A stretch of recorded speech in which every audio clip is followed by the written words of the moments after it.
Marketing is very overrated. Really? What really works is a better product. I mean, ask yourself, how much stuff do you buy because of fancy marketing versus products that are actually superior? That's what people want. And we had a better glass of beer. So you think people, they put too much emphasis on marketing when they should be focused on building a winning product? And working your ass off to sell it. That was what worked for Sam Adams. 6 weeks after we hit the market, we got picked as the best beer in America. The company was 2 people. Here we are making the best beer in America. We didn't hire our first marketing person for 10 years. But by the time we hired one marketing person, we had 80 salespeople. Selling is underrated. Marketing is overrated. Now take me back to the most life-changing conversation that you ever had. You know, it actually came from my uncle, and he was a really very smart guy, worked really hard, worked his way up at Goldman Sachs without an MBA or anything. He was in sales, and I remember he called me, and he was one of my original investors, and he asked me,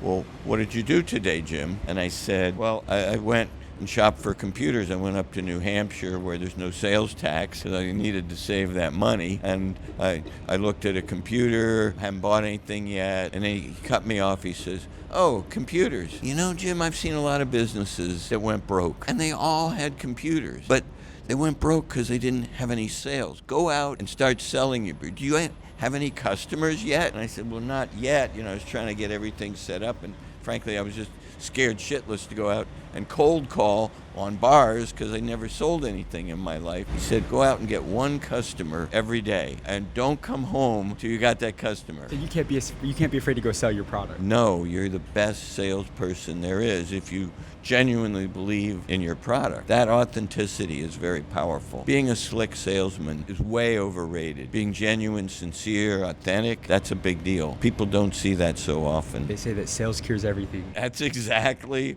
right. You know, no business went broke because they had too many sales. How did you get the money to start and grow this business? I stripped everything down. What do I really need? Not what I want, not what I'd like to have. What is the absolute minimum I need to start this business? And how do I start a business on a shoestring? So, for example, I found a way that I didn't have to build a brewery. I found an existing brewery where I could contract my production. I realized I don't need an office because I can use bars to do business. I can have business meetings there. So I didn't have an office for a year. I did everything from pay phone booths. I could tell you where all the good payphone booths were in Boston, and I focused on absolute minimum of things. I needed to buy great ingredients, so I brought in hops from Bavaria. I needed the best brewmaster in the world to help me, so I went out and hired him. He was the guy who invented light beer, and I couldn't really afford what he cost, but I gave him 2% of the company, which turned out pretty well for him. So I just skinnied everything down. What's the absolute minimum I need?